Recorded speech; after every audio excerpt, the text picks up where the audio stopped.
Hello, Calvary family. I'm so excited to come to you today on day 11 of our 21 days of prayer and fasting. And today's prayer point is praying for God's will. And I love this. We are in Luke 21 and 22 today.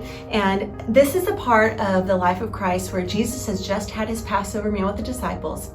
And he is getting ready to go to the cross. He's about to be betrayed and arrested. And Jesus invites some friends to come up and to pray with him in a familiar place where he had gone many times to pray to the Father. And so Jesus comes to the Mount of Olives. And when he came to this place, this is chapter 22, verse 40, he said to them, "Pray that you may not enter into temptation." And he withdrew from them about a stone's throw, and he knelt down and prayed, saying this, "Father, if you are willing, remove this cup from me.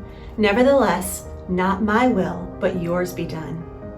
And there appeared to him an angel from heaven, strengthening him.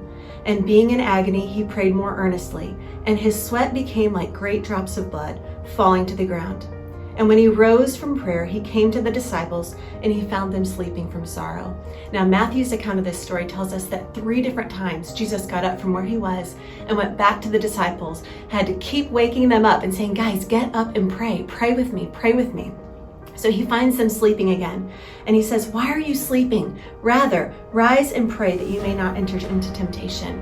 There's 3 important things I want to share with you real quickly about prayer today. Number 1, prayer helps us to overcome temptation. Jesus himself said, "Pray that you may not enter into temptation." He's telling the disciples, you need to pray. Temptation is going to come, and you need to be strengthened by prayer. Prayer helps us to overcome temptation. Number 2, prayer aligns us with the will of God. Jesus, as he's about to go to the cross, prays, "Father, not my will, but yours be done." Jesus knows that there is agony and there's a cup of sorrow and suffering waiting for him, yet he prays to God, "Lord, not my will, but yours be done." We need to pray for God's will in our lives. Pray, "God, not what I will, not what I want, but your will be done in my life, in my heart." And then number 3, prayer strengthens us. When we spend time in prayer with Jesus, when we spend time in God's presence, we have a strengthening that happens inside of us. It gives us strength to stand against the temptations of the enemy. It gives us strength to stand up when we're tempted and when we're tested and tried. Prayer strengthens our faith. You know, one thing I just love so much, just a few scriptures here earlier, Jesus is talking to Peter and he says, "I have prayed for you." Jesus is telling Peter, "I have prayed for you, that your faith may not fail." So Jesus knows that we're going to enter into temptation and tests and trials, but he knows and he tells us, pray that your faith will not fail.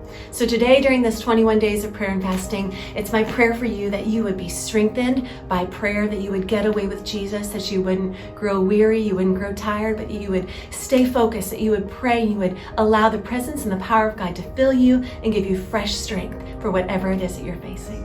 We love you. See you soon.